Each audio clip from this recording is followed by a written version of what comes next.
नमस्कार दोस्तों, सुमन सर शिक्षा में आपका स्वागत है। और आज मैं आपको कुछ इम्पोर्टेंट क्वेश्चन आंसर बताने वाला हूं। जैसे हमारा सर्वप्रथम क्वेश्चन है कि आप संतृप्त आहार से क्या समझते हैं। हम संतृप्त आहार किसे कहते हैं।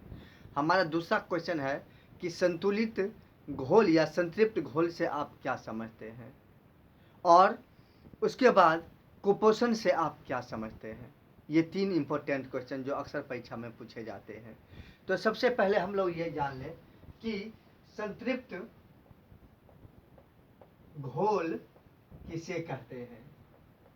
संतृप्त घोल जिस घोल में और किसी भी पदार्थ को घुलने की क्षमता नहीं बची हो उसे हम लोग संतृप्त घोल कहते हैं। किसी भी वस्तु के और ज़्यादा घुलने की क्षमता नहीं बची हो उसे हम लोग संतृप्त घोल कहते हैं। जैसे एज फॉर एग्जाम्पल कि जैसे हम लोग एक गिलास पानी लें, एक गिलास पानी में हम एक एक करके चम्मच चीनी डालते जाएं, घोलते जाएं और जब हम देखें कि अब और अधिक चीनी इसमें नहीं घुल पाएगी तो उस घोल को हम लोग संतृप्त घोल कहते हैं।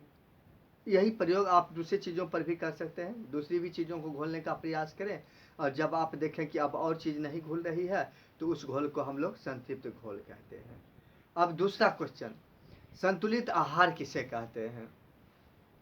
तो जिस आहार में सभी प्रकार के पोषक तत्व पर्याप्त मात्रा में मौजूद हो। पोषक तत्वों में हमारा क्या क्या आता है।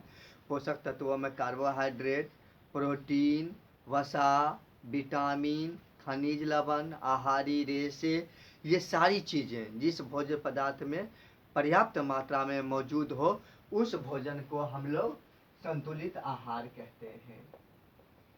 संतुलित आहार। अब हमारा तीसरा क्वेश्चन आता है कि आप कुपोषण से क्या समझते हैं।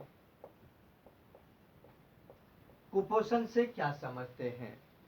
तो जब किसी व्यक्ति को लंबे समय तक संतुलित भोजन या पर्याप्त भोजन नहीं मिले जिसके कारण उसके शरीर में कई तरह की परेशानियां उत्पन्न हो जाए या पोषक तत्वों की कमी हो जाए तो उस स्थिति को हम लोग कुपोषण कहते हैं। अगर किसी व्यक्ति को लगातार ठीक ढंग से भोजन नहीं मिल पा रहा है यानी एक ही तरह का भोजन दिया जा रहा है।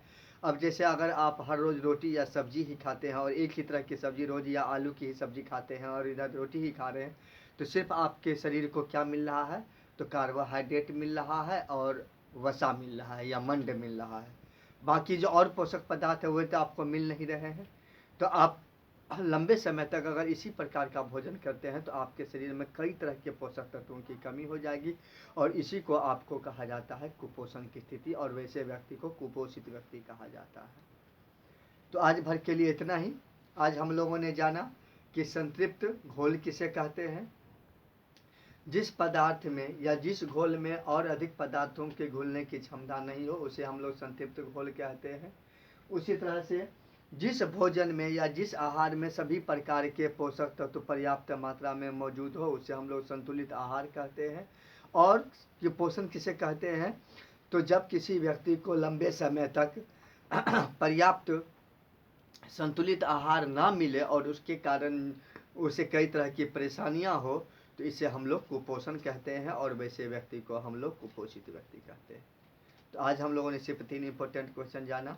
अगले वीडियो में मैं आपको और कुछ इम्पोर्टेंट क्वेश्चन बताऊंगा जो अक्सर परीक्षा में पूछे जाते हैं। तो मिलते हैं अगले वीडियो में and please subscribe my channel Suman sir शिक्षा ताकि आगे लगातार इस तरह के वीडियो मैं आपको देते रहूँ।